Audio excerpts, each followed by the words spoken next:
Listen to my plea, baby. Bring it to me because I need your love so bad. I need some lips. Hello, this is Steve here from Vintage Keys Studio on the second Ondioline repair video. I've just replaced a load of resistors around the oscillator valve to stop it going out of tune when I was playing it. And it was basically just, you play a note and it would go and rise in pitch.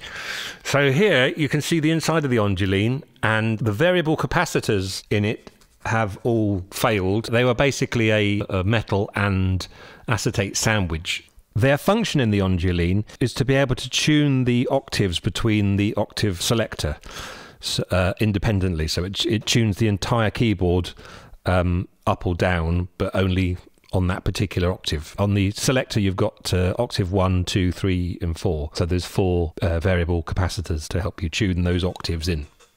I've already replaced 2 of them a while ago with a couple of polyvaricons.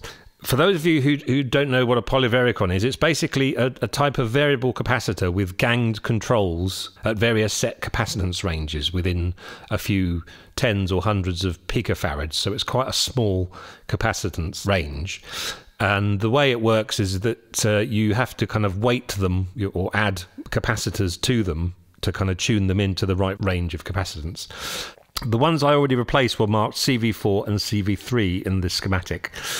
And now I'm going to replace CV2 and CV1, which are the capacitors that control octave 2 and octave 1, so the 2 low ones. The variable capacitance of the ganged polyvaricon that I used was around 560 picofarads. So I added the extra capacitors and a few more for luck, and then pruned them away until all the circuits worked pretty much okay. It's sort of a bit of a hit and miss affair and trial and error. Once they were done, I was able to tune the octave selector in, so you can hear here that it's going through the position 4 down to position 1 of the octave selector. The next job was to replace the 4 audio taper 10 kilo ohm potentiometers that had all failed. These can be seen in the top of this section of schematic, marked RV4, which is underneath the keyboard module, and then RV1, 2 and 3, which are then on the right hand side of the behind the front panel. This was quite a straightforward job. I basically just replaced old ones for new ones. These controls adjust the tuning scaling, or in other words the gaps between the notes, mainly up at the top end of the keyboard for each octave setting.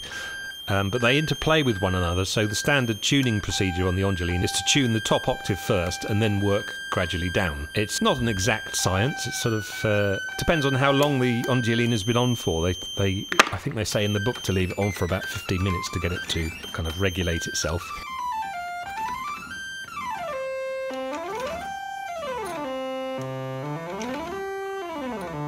But anyway, it all works pretty well now, and I can put it back on the shelf and it will be ready for the next session. If you've enjoyed this video, please like and subscribe, and so you can get informed of our other stuff that we put out there. We're always putting videos on here. And you might like to visit our website, vintagekeysstudio.com, and check out all of the different instruments that we've got there, with also links to our YouTube videos. Thank you very much for watching. I will leave you in the capable singing hands of Mike the Skeleton. Listen to my plea, baby. Bring it to me because I need your love so bad. I need some lips.